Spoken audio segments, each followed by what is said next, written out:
kemudian klik rumus PER dan PBV serta IPS, maka akan masuk ke halaman mikhaelabinar.com. Di sini telah dijelaskan, dan kali ini saya akan menjelaskan secara melalui video tutorial apa yang telah ditulis di situs ini. Kemudian kita langsung saja buka IDX Co-ID, situs dari Bursa Efek Indonesia, untuk mendapatkan laporan keuangan dari suatu emiten yang telah melantai di Bursa Efek Indonesia. Nah, di sini ada menu perusahaan tercatat, kemudian klik laporan keuangan dan tahunan. Oke, kita klik. Kemudian jenis laporan, ada laporan keuangan, laporan tahunan, kita masukkan kode, misalkan kode Unilever Indonesia. Kemudian periode sekarang bulan Agustus, maka termasuk periode triwulan kedua. Kalau triwulan ketiga nanti akhir bulan September akan dirilis. Jadi triwulan kedua ini. Nah, di sini telah dipublish tanggal 30 Juli 2020. Coba kita tes triwulan ketiga, belum muncul karena belum masuk ke triwulan 3. Oke, kita kembali. Nah, di sini 30 Juli bahwa Unilever telah menyampaikan laporan keuangannya ke publik. Kemudian klik pilih yang menu XLSX format Excel supaya kita mudah untuk melakukan input data, tinggal copy paste kalau Excel. Kemudian di sini ada informasi umum, general information, ada laporan posisi keuangan, kemudian ada laporan laba rugi dari Unilever. Coba saya buka yang sebelumnya karena saya telah menyediakan template ini untuk mempermudah lebih cepat gitu. Oke, kita kembali sama ini yang tadi. Nah, ini informasi umum. Kemudian coba buka. Nah, di sini ada beberapa poin yang perlu kita isi seperti harga saham per lembar saat ini, net profit, listed share yang akan kita bahas. Nah, bagaimana cara mengisi poin tersebut? Kita masuk ke IDX Co-ID, kemudian pilih ringkasan saham. Nah, di sini kita cari, kita hilangkan dulu centangnya, yang lainnya sisakan kode saham, nama perusahaan, penutupan, dan listed share saja. Yang lainnya hilangkan saja untuk mempermudah. Hilangkan, kemudian listed share. Oke, klik. Kemudian cari. Nah, di sini belum ada karena sekarang tanggal merah ya, 17 Agustus. Maka kita cari hari perdagangan terakhir, berarti tanggal 14 kemarin. Oke, kita cek lagi, cari. Nah, muncul. Kemudian kita tampilkan 100 di halaman ini ya, ada listed share, penutupan. Kemudian di halaman kita rubah ke 100 supaya banyak. Nah, seperti ini. Kita cek karena Unilever itu biasanya ada di urutan belakang. Ini diurut berdasarkan abjad. Abjad. Nah, kita cari Unilever RSTO setelah T. Nah, ini di nomor 677 Unilever Indonesia.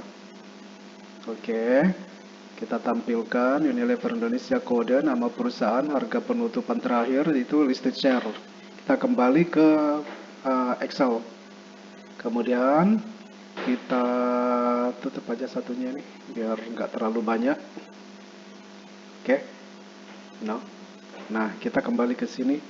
Kemudian harga saham per lembar saat ini kita copy dari tadi, yaitu Unilever itu 8.200. Oke, kita copy. Ini harga penutupannya, harga terakhir dari saham Unilever, kita ketik di pasar reguler.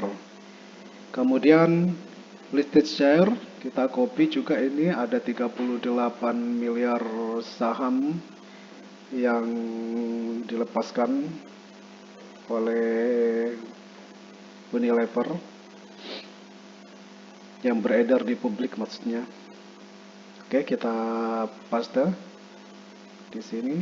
Kita hilangkan dulu titiknya, kita sesuaikan dengan format di Excel supaya seragam.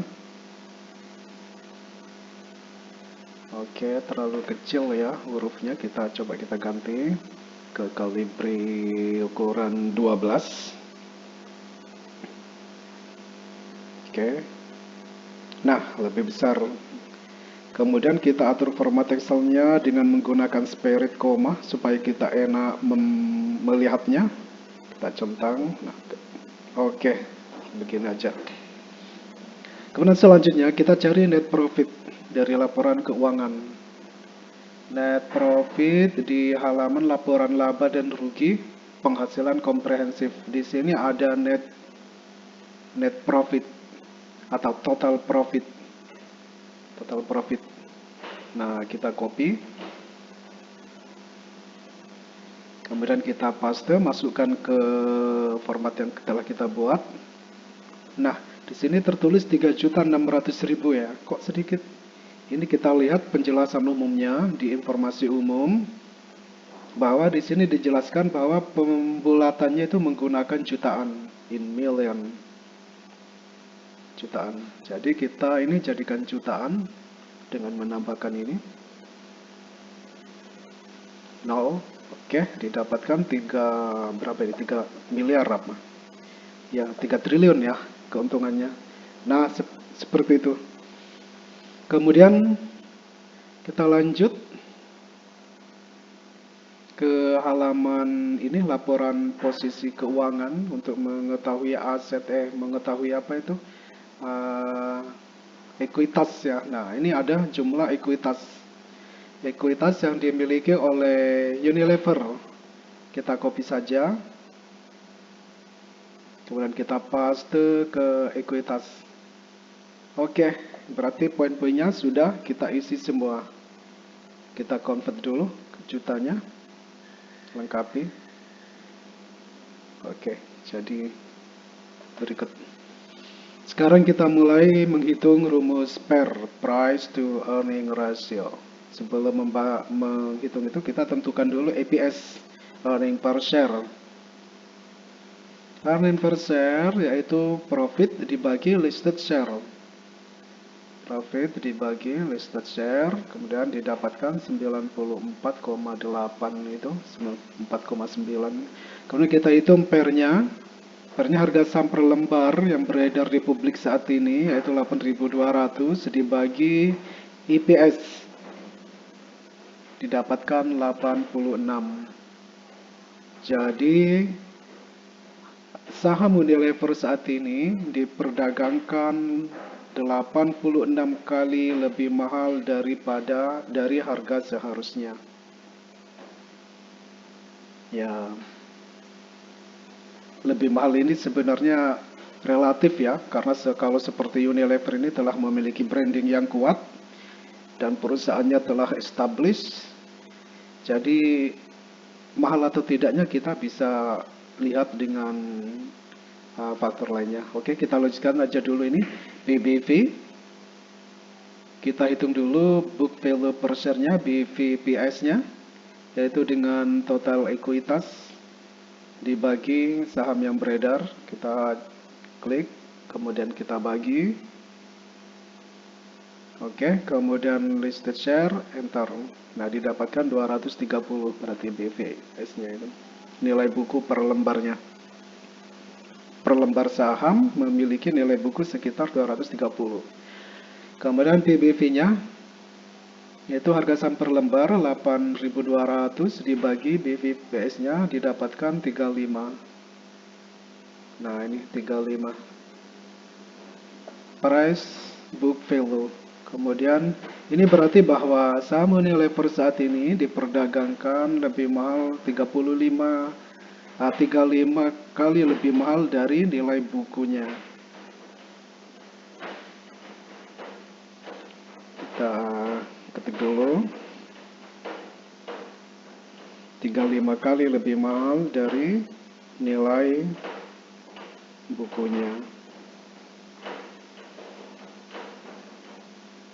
Oke, demikian cara menghitung, cara mendapatkan nilai PER dan PBV. Nah, tadi dibahas tentang PER. Bagaimana cara mengetahui suatu nilai? Kita ketik dulu contohnya ini saham Unilever sebagai contoh. Nah, selanjutnya kita ini ada aturannya ya, semakin rendah PER maka semakin murah suatu saham, semakin rendah PBV-nya semakin murah suatu saham. Ini telah dijelaskan di michaelabinar.com. Anda tinggal membacanya di situ. Sedangkan kalau di tutorial kita jelaskan bagaimana cara mengisi poin-poin seperti yang dijelaskan di sini dan sekaligus bagaimana cara mendapatkan data laporan keuangan dari IDX secara langsung. Nah, selanjutnya bagaimana cara mengetahui harga seharusnya ada dari suatu saham. Ikuti perkembangan selanjutnya di video michaelabinar.com yang akan kita bahas pada video selanjutnya. Dan jangan lupa untuk mensubscribe michaelabinar.com investing, trading, and blogging agar bisa mengikuti perkembangan dan informasi terbaru dari michaelabinar.com. Demikian penjelasan dari saya. Salam bagi kita semua, salam sukses.